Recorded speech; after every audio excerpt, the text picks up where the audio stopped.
Here we go. I just want to let you know who we are. I am Louise Wicker. I'm from LSU Ag Center, and I've been interested in health and wellness issues for some time. Started out with studying the obesity epidemic and what we could do to mitigate obesity, and how do we craft foods that would help promote health and wellness.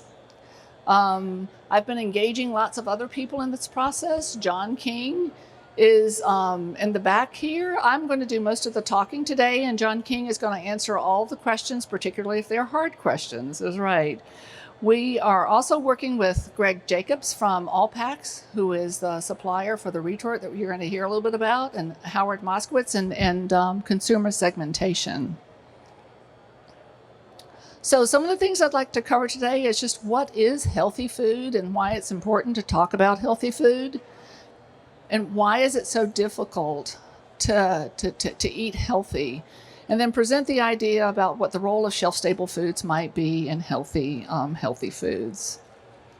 So I'm just going to start out with the first, what is healthy food? And I'm going to wager that if I were to go out into the streets of New Orleans and ask people what is healthy foods, how do they define healthy, I would get a list that looks a little bit like this. Most consumers that I know that are not my colleagues, food scientists, nutritionists, and so forth, they would define healthy as GMO-free, natural, organic, local, fresh, regional, antibiotic-free, hormone-free, gluten-free, those types of things. Most of you sitting in this room, my colleagues, are going to probably define healthy in a slightly different way. And this is where I'm going to say, first of all, we want to make sure it's safe. It's free of pathogens. It's free from spoilage organisms. It's manufactured under good conditions. Most of us at this conference are working exactly towards those goals of making sure that foods are safe, wholesome, and processed in a good way. Nutrition colleagues will also define healthy as those foods that are high in low in sugar, salt, fat. They're high and they're nutrient dense, they're calorie poor, they're a balanced diet. Eat more vegetables, eat more fruits, eat more grains. Those are the messages that we're hearing now. And the difference between the list on the right side of the slide and the left side of the slide is not just a small difference, it's a huge difference. We are off by a lot. In terms of the dietary guidelines for fiber, the average American is getting less than the fiber recommendations per day. We should be getting around 36. We're getting something less than 15. 1 in 10 Americans gets the recommended daily allowance for vegetables, 3 to 5 cups per day. 1 in 10. There's a huge disconnect between how we define healthy versus how the consumer defines healthy. There's a huge disconnect in terms of the resources that are taking to address the consumer concerns to meet that it's GMO-free, natural, organic, free from this, free from that.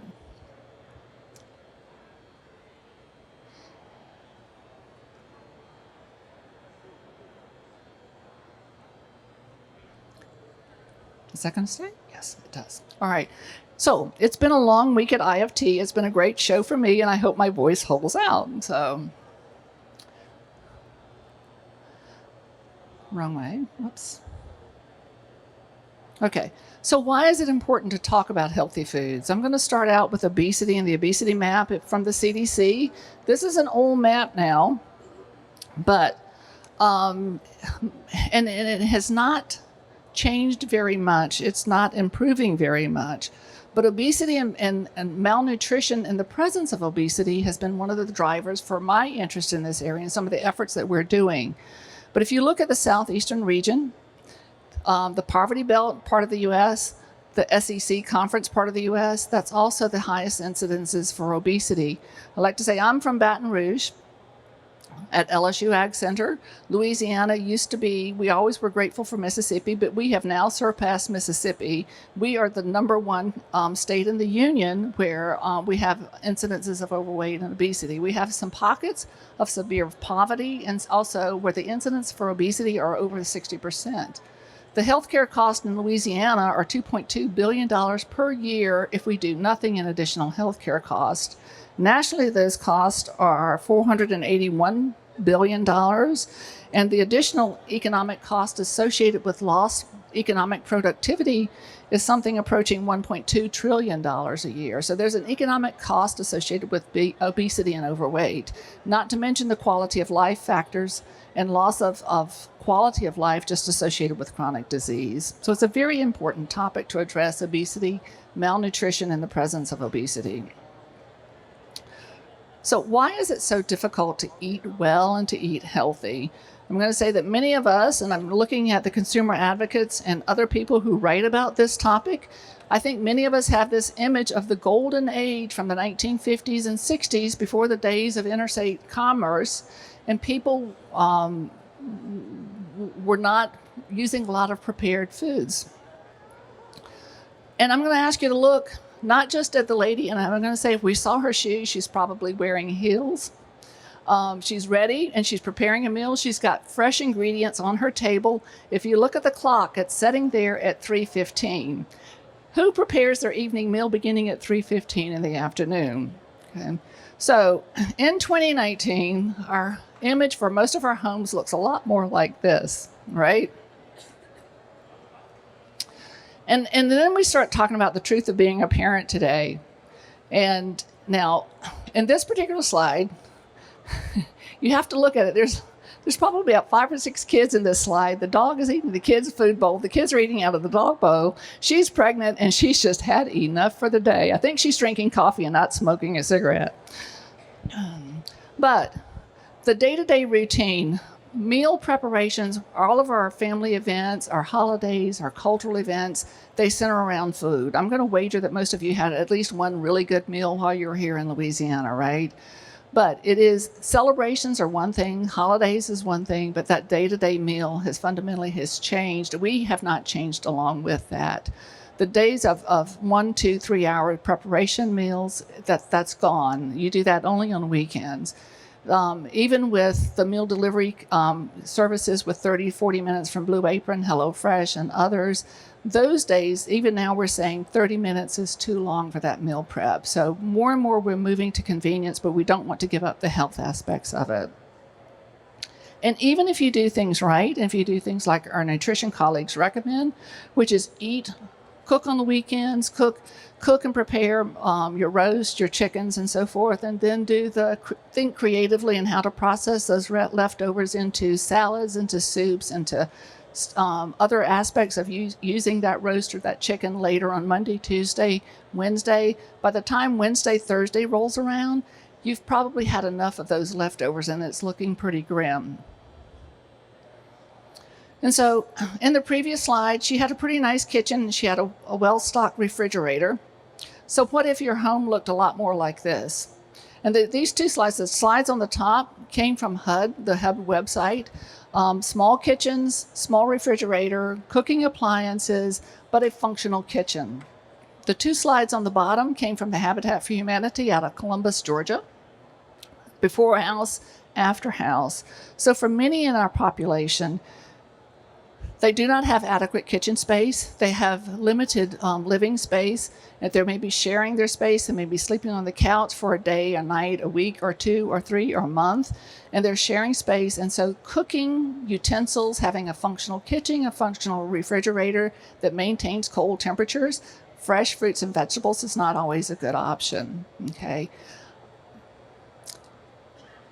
The other thing is that for some in our population, I'm going to say the moderate to low income population, maybe working multiple jobs, maybe a single parent, it's just a different challenge to get food on the table and to eat well. The main source of food for many people, they don't live near a grocery store, they do not have a car. Their main source of food is from a local convenience store.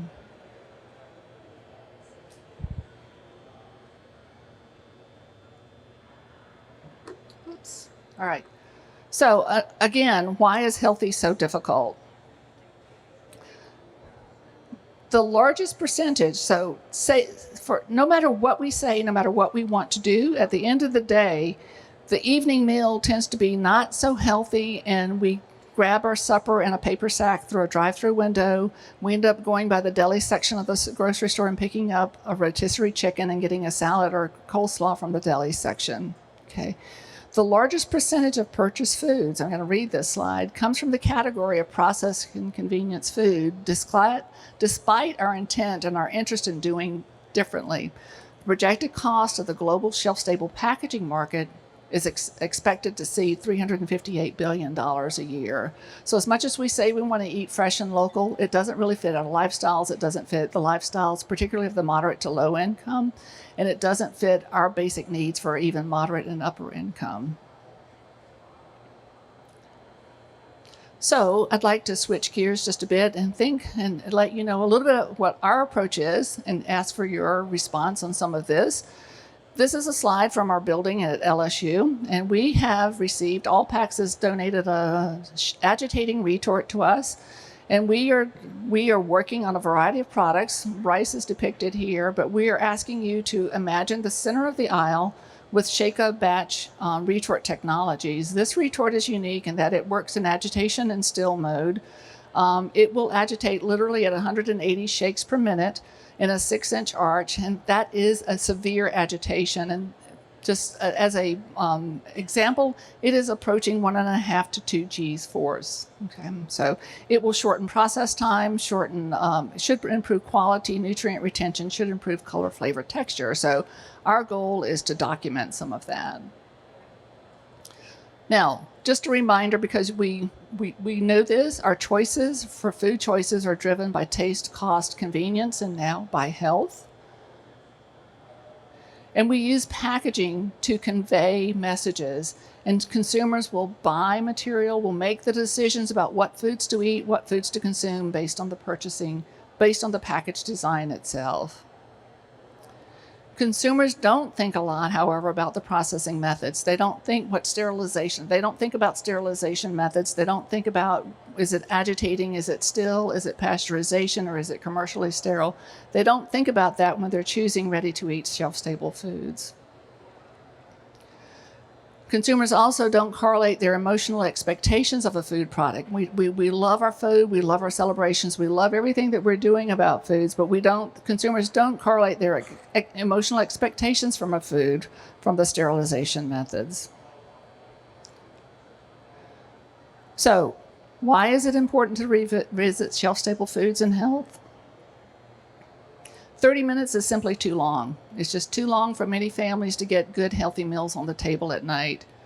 I have had more people, and some of these are anecdotal, but there's also data to back it up. By the time you walk in the door, you've got about 30 minutes before the kids have to have done their homework, get their bath, and go to bed. Okay. So, and another rationale is that we're still overweight, we're still obese, and there's a couple of things. I have some numbers on this slide, if I can back up.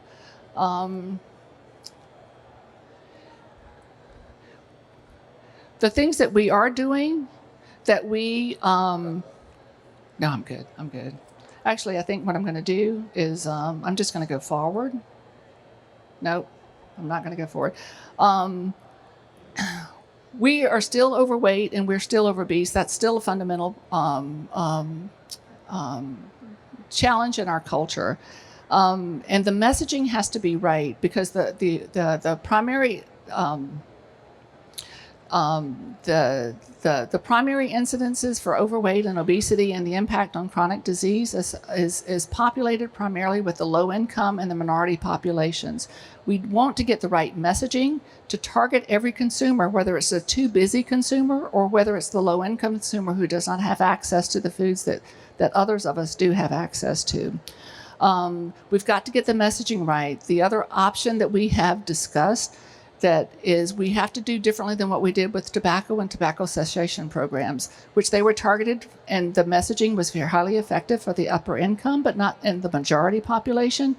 And smoking has almost ceased in that population, but still in the minority and the low income population, smoking is still very common. We don't need to make that same messaging omission with the for obesity and overweight.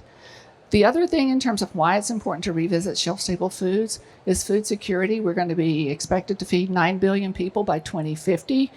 And that's going to be having enough food security, having enough foods produced and processed and distributed to the consumers is going to be very important. The other thing is sustainability. What we're doing with the cold chain distribution is very energy intensive.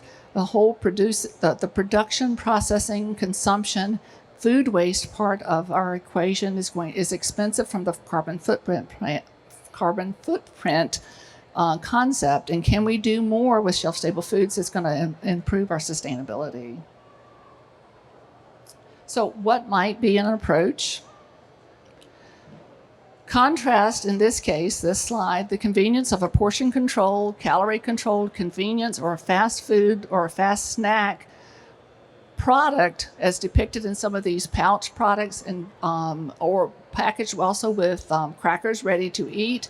Improve the technology, improve the choices. Contrast what has been done already in the shelf-stable arena with the traditional canned tuna that's in the stainless steel can at the bottom that is only canned tuna, that does not have all the additions for a salad or the crackers that you would eat with a salad for a snack. Contrast that in terms of portion control and how much you should be eating. Okay. Some other examples, we're actually working now with retorted rice products, but the convenience of a shelf-stable meal kit for beans and rice, for example, putting them together so that you buy them out as a single package so that you have everything that is a balanced nutritional meal that is ready to eat. All you have to do is put it in the microwave.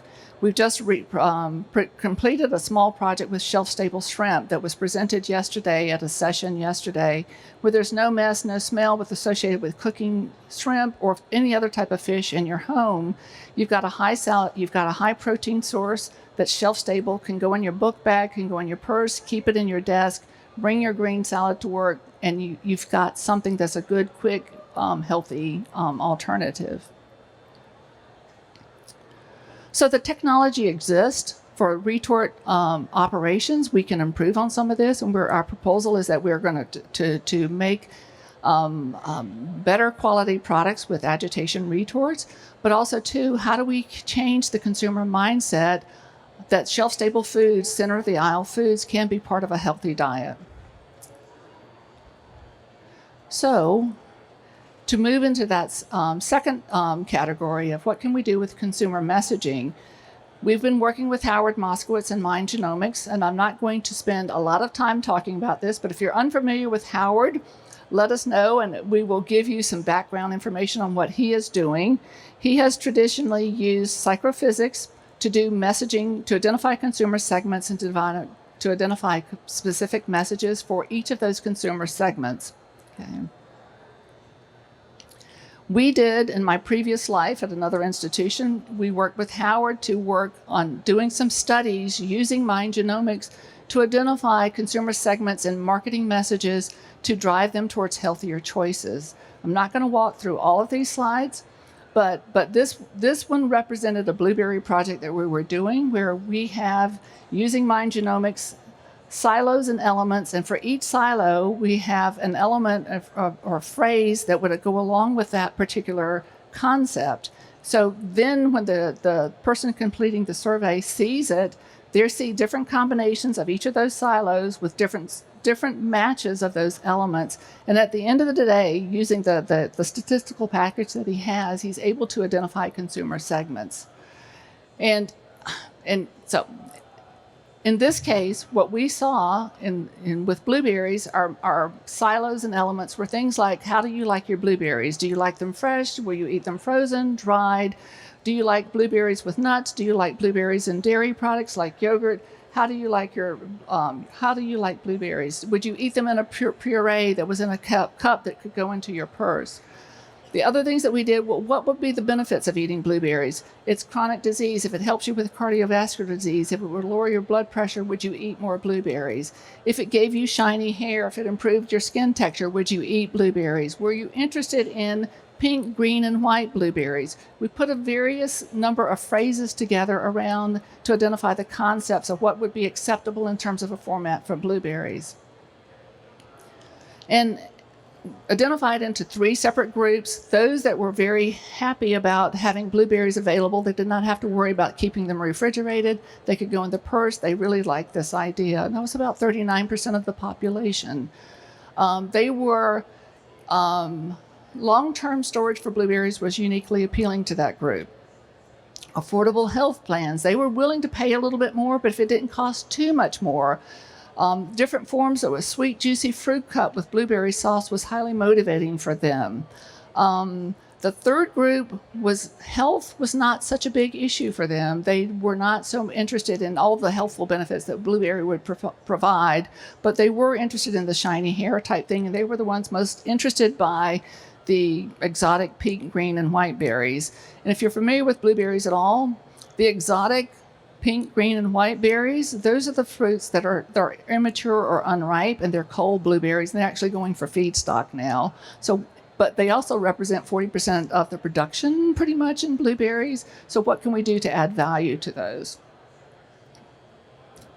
So these slides, we can use this to identify where there is green, that's a positive driver, where there is pink or rose colored, that's kind of a negative driver, but we can identify specific messaging for each of those consumer segments. And I'm just going to flip through those and just take this as my last slide so that we have time for some questions. What we are doing now is we've got the retort is installed, and we are running products right now. We are going to, there's a small grant that we're going to be funding webinars. If you want more information, I've got a team of people back there who can hand you out contact information and collect your cards. We're going to be hosting some webinars around the whole process of retorting, as well as consumer segmentation studies that we're doing. I am partnering with the nutrition team so that we craft messages and nutrition education programs that help do this and accomplish some of the things that we've set out to do. So with that, I think I will stop and see if there's any questions. Okay, thank you all. Louise, that was very interesting. If you have any questions, can you just raise your hand? There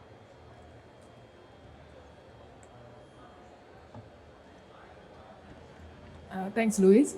I just have a question about your comment about the single portion or portion for convenience, because that will introduce another issue, which is packaging. And then there's a lot of concern now about packaging and waste and so on. So how do you balance that within having consumer portion control serving and the excessive packaging? That's a really good question. Everybody in the packaging world is worrying about this. I mean, right now, if you're watching NPR, we're all doing the same thing. Listen, just the single-use plastics and banning certain single-use plastics. The whole straw thing has been around for some time. It is, and the long-term answer is to develop better packaging material, right? But the reason we have the hydrocarbon-based packaging material is because it's good barrier, it's good thermal properties, all of these. So I don't think that technology exists yet. The other thing is to educate the consumer to get away from single-use, portion control, single-serve containers. But from the convenience side and eating healthy, I mean, it really is about, it's a tough question. There's no answer for your question. There really is not. But I think that the packaging industry is certainly aware of it. They have development going on around all of the above. So it is being addressed. So, yeah, that's a hard question. Yeah, that was a tough one. Yeah. Anybody else have a question? We have time for maybe one more.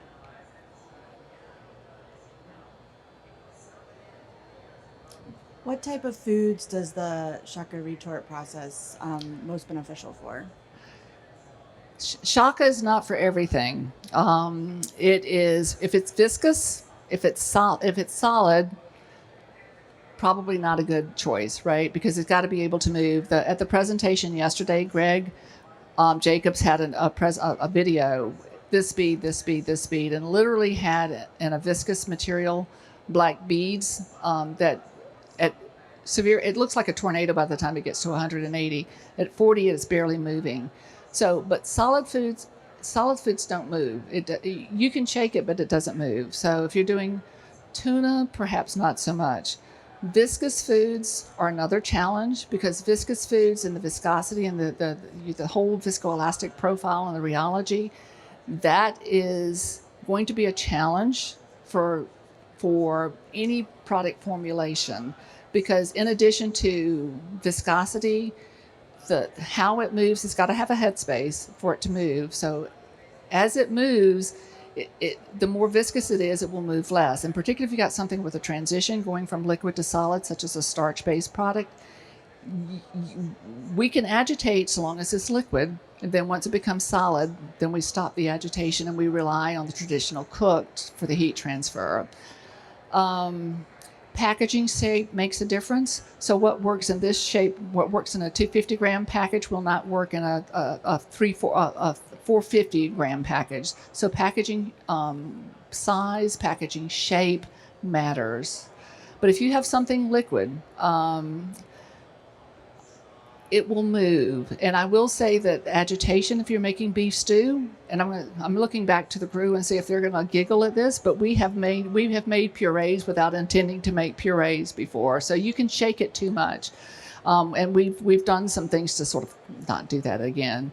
But if you want to make a puree, we've done chunks of sweet potatoes. And my idea is to make a sweet potato pudding cup or a sweet potato cup that replaces the chocolate and vanilla cornstarch base pudding cups as a snack for kids, rich in beta carotene, rich in vitamin C, and it's a healthy snack.